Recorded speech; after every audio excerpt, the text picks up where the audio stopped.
नमस्कार, मेरा नाम भाऊ तोरसेकर। आप देख रहे हैं प्रतिपक्ष। दोस्तों, अचानक जो कुछ बिहार की राजनीति में हो रहा है वो तो मेरे जो जानकारी है या मेरा दिमाग जिस ढंग से सोचता है तो मैं मानता हूँ कि बिहार की राजनीति में जो कुछ हो रहा है वो शुरुआत है। लोकसभा चुनाव 2024 शुरू होने से पहले की ये राजनीति है और उस पहले की राजनीति की ये शुरुआत है, ऐसे मैं मानता हूँ। बस बिहार में कुछ हो गया और बाकी सब आलबेल है, ऐसा मानने की बिल्कुल ज़रूरत नहीं है। जिस ढंग से पिछले जून महीने में नीतीश कुमार ने पटना में बिगर भाजपा या भाजपा विरोधी दलों का एक जमावड़ा किया था, 22 पार्टियां आई थी और उधर पहली मीटिंग हो गई। उसके बाद बंगलोर में बैठे, मुंबई और दिल्ली 4 सम्मेलन हो गए और इसमें आज तक क्या हुआ आप सब जानते हैं, वह मैं रिपीट नहीं करना चाहता। लेकिन जिस नीतीश कुमार ने इस इंडिया अलायंस के लिए नींव रखी थी, शुरुआत की थी, ऐसा कुछ हो, बीजेपी और मोदी के खिलाफ एक तगड़ा गठबंधन तैयार हो, राष्ट्रीय स्तर पर यह गठबंधन तैयार हो, इसके लिए जिस नीतीश कुमार ने कम से कम 2 महीने पहले से यानी अप्रैल से अलग अलग राज्यों में जाकर प्रादेशिक या क्षेत्रीय नेताओं की दलों की मीटिंग की थी, भेंट की थी और तय किया था कि पटना में बैठेंगे और इसके लिए कुछ शुरुआत करेंगे, तो उनका अंदाज़ा था कि इसका कन्वेनर तो मैं बन जाऊंगा, सूत्रधार। वो नहीं हुआ और उसके बाद जो कुछ हुआ वो आपको मालूम है। और दिल्ली में मीटिंग के बाद पत्रकार परिषद ना करते हुए वो सीधे पटना निकल गए थे और आज फिर से उनकी मीटिंग दिल्ली में चल रही है, उनकी पार्टी की मीटिंग चल रही है। और जो कुछ खबरें आ रही है, क्या फिर ये पलटूराम पलटी मार रहे हैं, लालू और तेजस्वी को छोड़कर बीजेपी के साथ आ रहे, जो कुछ खबरें आ रही है आप सुन रहे, मैं भी सुन रहा हूँ। मैंने तो कल उस पर एक वीडियो भी डाल दिया। सवाल ये है कि क्या जो राजनीति लोकसभा चुनाव के लिए बीजेपी, अमित शाह और नरेंद्र मोदी खेल रहे हैं, इसके मोहरे बनकर बाकी के दल खेलेंगे? अगर आप मोदी और शाह के खिलाफ राजनीति कर रहे हो, बीजेपी के खिलाफ राजनीति कर रहे हो, तो मोदी शाह के इशारे पर इंडिया अलायंस के जो दल है, नेता है, उन्होंने कुछ भी बर्ताव नहीं करना चाहिए। अपनी जो इंडिया अलायंस है वो ज़्यादा से ज़्यादा मजबूत करने की कोशिश करनी चाहिए। लेकिन देखते हैं हम कि प्रतिदिन ये सब तालमेल बिगड़ता जा रहा है। ऐसे तो दिल्ली में ही शुरू हो गया था। जब ये कुछ हो गया तो अचानक किसी को पूछे बगैर ममता दीदी ने प्रधानमंत्री पद के चेहरा करके मल्लिकार्जुन खड़गे का नाम आगे लाया, प्रपोज किया। केजरीवाल ने उसको सपोर्ट किया और खुद कांग्रेस चौंक गई थी। लेकिन उसके बाद हम देखते हैं कि आंदोलन, ये अलायंस बहुत तगड़ा होगा बोलते बोलते उसमें दरार पड़ना वही पटना से शुरू हो गया, क्योंकि पटना से तो पहली मीटिंग से इंडिया अलायंस की नींव रखी गई थी और वो वही पटना में ही उसकी नींव हिलने लगी है, क्योंकि नीतीश कुमार के बारे में अलग अलग खबरें आने लगी है। लेकिन ये सिर्फ शुरुआत है। उनकी पार्टी के राष्ट्रीय अध्यक्ष जो लल्लन सिंह थे, उन्होंने भी इस्तीफा दे दिया। लालू और तेजस्वी नाराज है बताया जा रहा है। तो क्या ये बस ये इतना ही होगा, बाकी सब ठीक ठाक चल रहा है? ममता दीदी तो दिल्ली की मीटिंग करके निकल गई। उसके बाद बंगाल में इंडिया अलायंस का क्या चल रहा है इसका किसी को पता नहीं है। केजरीवाल अपनी ढंग से राजनीति कर रहे हैं, उनके पीछे ईडी पड़ी हुई है, उनको तीसरा समन्स आ गया है। तो ये सब कुछ हम देखते हैं, तो क्या बस इतना ही होगा, बाकी सब इंडिया अलायंस में ठीक ठाक है? नहीं है दोस्तों। महाराष्ट्र में तो सीट के बंटवारे में झगड़ा चल रहा है। इसमें प्रकाश अंबेडकर को इंडिया अलायंस में शामिल करे ना करे इसका विवाद है। फिर जो पहले से ही दो टूटी पार्टी और एक पूरी पार्टी यानी कांग्रेस और टूटे हुए एनसीपी और शिवसेना उबाठा, इनमें सीटों का झगड़ा चल रहा है। संजय राउत बोल रहे कि 48 में से 23 सीटें तो हम ही लड़ेंगे, कांग्रेस को 25 सीटें चाहिए। अब इन दोनों में अगर 48 सीटें बढ़ गई तो एनसीपी कौन सी सीटें लड़ेगी, कुछ पता है?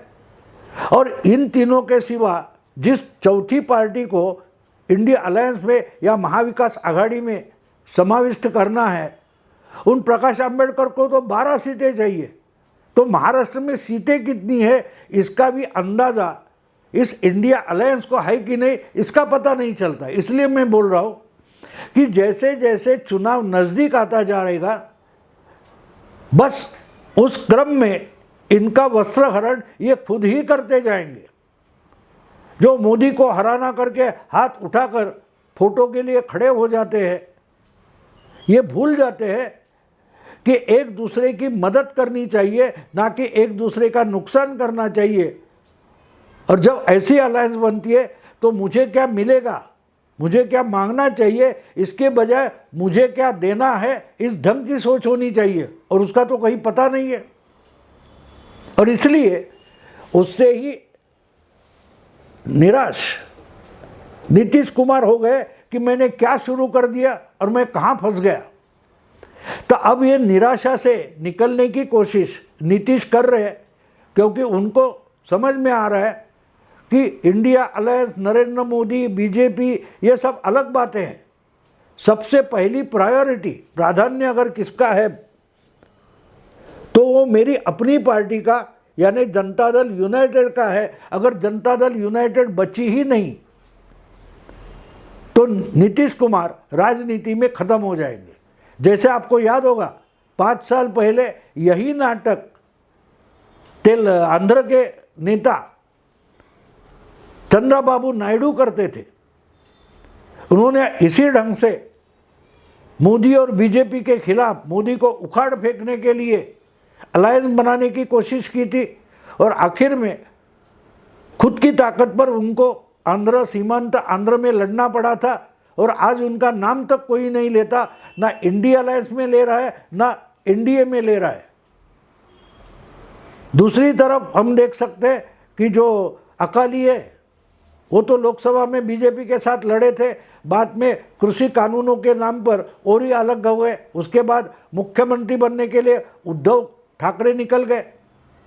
तो ये 3 पुराने दोस्त हैं एनडीए के या बीजेपी के, इनकी क्या बुरी हालत है। देखो, ये चौराहे पर आकर गिर गए, रास्ते पर आ गए, उनका अपना कोई वजूद बचा नहीं है। और जो कुछ बचा है उसको संभाल के रखना, यही उनके लिए बड़ी समस्या हो गई है। और उसी में से एक है चौथे, वो है नीतीश कुमार, जो पिछले लोकसभा चुनाव के पहले बीजेपी के साथ आ गए थे। उन्होंने ज़्यादा सीटें मांगी, 4 से 16 हो गए लोकसभा में। अब उनके ही एमएलए, उनके ही एमपी लोकसभा के कहते कि हमको बीजेपी के साथ जाना है, और उनके दूसरे नेता लालू के साथ जाना चाहते। तो इस पेच में नीतीश कुमार फंसे हैं।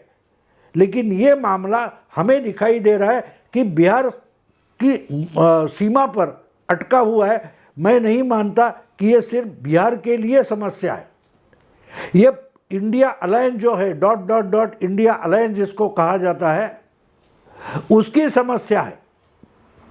और इसलिए समस्या है कि इनको अपनी पार्टी बचानी है, और अपनी पार्टी, अपना वजूद बचाने के लिए दूसरे किसी की मदद चाहिए। और दूसरा जो है वो भी इसी ढंग से सोच रहा है कि क्या जदयू की मदद से मेरा वजूद सही सलामत रहेगा। इस ढंग से जब एक दूसरे के साथ आते हैं तो एक दूसरे के साथ दिखाई देते हैं, लेकिन एक दूसरे की मदद बिल्कुल नहीं करते। और इसलिए जो कुछ हम आज बिहार की राजनीति में देख रहे हैं वो सिर्फ बिहार का मसला नहीं है। मैं तो मानता हूँ जो पॉपुलर स्लोगन है, अयोध्या तो झांकी है, काशी मथुरा बाकी है, ये पिछले 30 सालों से जो बहुत पॉपुलर हो गई स्लोगन, उसी स्लोगन के आधार पर मैं कहूँगा बिहार में जो कुछ हो रहा है, नीतीश का जो कुछ हो रहा है, वो सिर्फ झांकी है। इंडिया के लिए बहुत कुछ होना बाकी है, बहुत कुछ होना बाकी है। यानी कि ममता और केजरीवाल अभी बाकी है। नीतीश कुमार आहिस्ता आहिस्ता अपने पत्ते खोल रहे कि उनको क्या चाहिए, उनको क्या करना है, उनका उद्देश्य क्या है। उनका उद्देश्य बीजेपी को हराना है, उनका उद्देश्य इंडिया अलायंस मजबूत करना है या जदयू बचाना है। ये आहिस्ते आहिस्ते नीतीश कुमार अपने पत्ते खोल रहे और जितने बीजेपी वाले नज़र गड़ाए हैं कि नीतीश क्या कर रहे, उतनी ही उन पर इंडिया अलायंस के दोस्त पार्टियों की नज़र गड़ी हुई है। हाँ, उसमें लेफ्ट फ्रंट है या स्टालिन है, ऐसे कुछ लोग छोड़ दो जिनको परवाह नहीं है कि नॉर्थ में क्या होता है, बिहार में क्या होता है, यूपी में क्या होता है। क्योंकि नॉर्थ के जो लीडर्स है इंडिया में, उनका कुछ भी फायदा तमिलनाडु, केरल, आंध्रा ऐसे दक्षिणी राज्यों में इंडिया अलायंस वाले अन्य पार्टियां हैं, उनको होने वाला नहीं है। नीतीश, लालू जैसे, राहुल जैसे जो नेता है, उनका कुछ भी फायदा डीएमके हो, तमिलनाडु, केरला की जो पार्टी है, उनको लालू का या नीतीश का या अखिलेश का कुछ भी फायदा नहीं है। जब चुनकर आएंगे तब जो आंकड़ा होता है उसमें उनका कोई योगदान हो सकता है, लेकिन चुनाव जीतने के लिए अपने अपने स्टेट में इन जो क्षेत्रीय पार्टियां है, इसका एक दूसरे से कोई लेना देना नहीं है, कोई फायदा नहीं है, कोई नुकसान भी नहीं है। और जो परिस्थितियां बिहार में है, बिल्कुल वही परिस्थिति हम पंजाब में देखते हैं और बंगाल में देखते हैं। और इसलिए दोनों जगह, दिल्ली, पंजाब और बंगाल, तीनों जगह जो इंडिया में शामिल हुई बड़ी पार्टियां हैं, स्टेट की बड़ी पार्टियां हैं, यानी आम आदमी पार्टी हो या तृणमूल कांग्रेस हो, टीएमसी हो, वो कांग्रेस को सीट बंटवारे में लेना ही नहीं चाहती, क्योंकि उनको मालूम है पंजाब, दिल्ली या बंगाल में कांग्रेस का कोई वजूद नहीं है, कांग्रेस का कोई वोट शेयर नहीं है, यानी हमको इनको फिर से जिंदा करना पड़ेगा। यानी अपना वोट बैंक जो बना हुआ है, टीएमसी, आम आदमी पार्टी, उनका वो कांग्रेस को वापस देना पड़ेगा। तो वो चाहते नहीं, इसलिए। और वही बात बिहार में भी है। बिहार में कांग्रेस बिल्कुल दुबली है, उसकी कोई ताकत नहीं है, कोई वजूद नहीं है। लालू और नीतीश के मेहरबानी से जो कुछ 1-2 सीटें लोकसभा में या विधानसभा में आती है, उससे ज़्यादा कांग्रेस अपने बलबूते पर, अपनी ताकत पर कुछ जीत नहीं पाती। और इसलिए जो बिहार में हो रहा है वो सिर्फ बिहार की बात नहीं है, शुरुआत बिहार में हुई है। इंडिया अलायंस बनाने की शुरुआत बिहार में यानी पटना में हुई थी।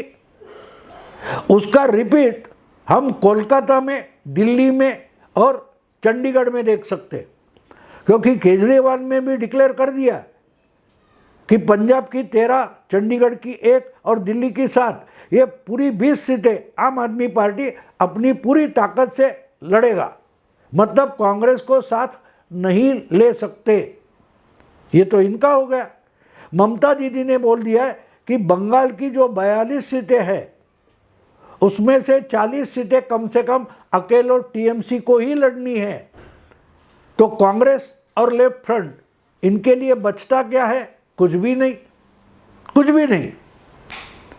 तो बात सीधी है दोस्तों, जो कुछ आज हम बिहार में देख रहे हैं, पटना में देख रहे हैं, वो एक झांकी है।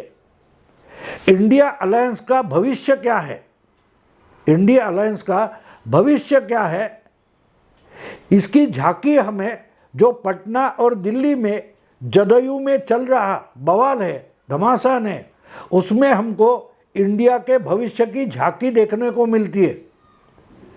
आहिस्ते आहिस्ते जब सीट बंटवारे का मामला आ जाएगा वो घमासान और बड़ा होता जाएगा। और इसी कारण आपको याद होगा 1 सितंबर को जब मुंबई में इस अलायंस की मीटिंग हुई थी तब तय हुआ था कि सितंबर आखिर तक, यानी सितंबर महीना ख़त्म होने से पहले ही हर राज्य में जो इंडिया अलायंस के पार्टनर है वो अपने अपने तरीके से सीट का बंटवारा पूरा कर दे। अब सितंबर ख़त्म हो गया, अक्टूबर ख़त्म हो गया, नवंबर ख़त्म हो गया और मैं बोल रहा हूँ तो 2 दिन बचे दिसंबर के, यानी 4 महीने हो गए, 4 महीने हो गए जब तय हुआ था कि भाई राज्यों में जो इंडिया अलायंस के पार्टनर है वो अपने अपने तरीके से अपने अपने क्षेत्र में और राज्य में सीट का बंटवारा पूरा कर देंगे। लेकिन चौथा महीना यानी दिसंबर महीना ख़त्म होने को आया है लेकिन अभी तक सीटों का बंटवारा नहीं हुआ है। और दूसरी तरफ कांग्रेस अपनी ढंग मजे में चल रही है। उन्होंने तो अपनी 10 जनवरी से लेकर 20 मार्च तक की राहुल गांधी की यात्रा, न्याय यात्रा तय की है। बात साफ है दोस्तों, बात बिल्कुल साफ है कि हम जो पटना में, दिल्ली में और जदयू में चल रहा तमाशा देख रहे हैं वो एक झांकी है। जैसे जैसे लोकसभा का चुनाव नज़दीक आता जाएगा वैसे वैसे सीट बंटवारे से इंडिया अलायंस में कितने झगड़े शुरू हो जाएंगे हम देखेंगे। इसलिए मैंने कहा कि नीतीश कुमार ये झांकी है, ममता और केजरीवाल बाकी है, क्योंकि इन्होंने तो पहले ही घोषणा कर दिए कि हमारा प्रभाव क्षेत्र जो है, हमारा गढ़ जो है कोलकाता, दिल्ली और पंजाब, यहाँ तो हम सीट का बंटवारा और किसी से भी नहीं करेंगे, मतलब कांग्रेस से भी नहीं करेंगे। तो इंडिया अलायंस का मतलब क्या बचता है? अगर ये 3 राज्यों में हो जाता है तो उसका भी परिणाम हमको बिहार में देखने को मिलने वाला है, उसी का ही परिणाम हमको यूपी में देखने को मिलेगा, उसका ही परिणाम थोड़ा कम ज़्यादा होकर महाराष्ट्र में देखने को मिलेगा। तो मुझे बोलिए इंडिया अलायंस बचता कहाँ है? जहाँ कांग्रेस जैसी पार्टी को, राष्ट्रीय पार्टी को अलायंस की ज़रूरत है, ऐसे जो राज्य है वहाँ इंडिया अलायंस के एक क्षेत्रीय दल पार्टनर जो है वो कितने कांग्रेस के साथ रहेंगे, इस पर बड़ा एक सवालिया निशान नीतीश कुमार के बवाल ने खड़ा कर दिया है। कुछ नहीं होगा दोस्तों। मैं एक बात आज ही भविष्यवाणी कर देता हूँ कि 2024 का चुनाव निकल जाएगा, यानी 5 महीने में सब मामला ख़त्म हो जाने वाला है। किसी भी तरीके से लोकसभा चुनाव मई महीना ख़त्म होने से पहले पूरा होने वाला है, मतगणना भी पूरी हो जाएगी। तो वहाँ तक यानी अगले 5 महीने तक इंडिया अलायंस में जो कुछ 28 पार्टियाँ आई है उनमें से शायद पूरा का पूरा सीटों का बंटवारा हो सकता है, पूरा हो सकता है, बिल्कुल नहीं हो सकता। चुनाव पूरा हो जाएगा लेकिन सीट का बंटवारा नहीं होगा। और अगर जल्दबाजी में किसी स्टेट में ऐसा बंटवारा हो भी गया तो मित्र दोस्त पार्टियां है, पार्टनर पार्टियां है, उनमें बगावत हो जाएगी और एक दूसरे के दगाबाजी करते हुए एक दूसरे को ये लोग हराएंगे और उसका अल्टीमेट फ़ायदा तो बीजेपी को मिलने वाला है। इसीलिए मैंने कहा कि दिल्ली की मीटिंग ख़त्म हुई नहीं तो 10 दिन में नीतीश कुमार जो गुल खिला रहे हैं वो अगर समझने की कोशिश करे तो वो सिर्फ झांकी है। जदयू में चल रहा है वो सिर्फ झांकी है। बहुत जल्दी ये पूरा मामला पूरे इंडिया अलायंस में फैल जाएगा। इसलिए मैंने कहा कि जदयू में चल रहा है, नीतीश का चल रहा है, तो वो सिर्फ झांकी है, ममता और केजरीवाल बाकी है, उनके पीछे कतार में बहुत सारी पार्टियां और उनके नेता खड़े हैं। दोस्तों अभी यही रुकता हूँ, अगर पसंद आए तो लाइक कीजिए, शेयर कीजिए, सब्सक्राइब कीजिए। नमस्कार।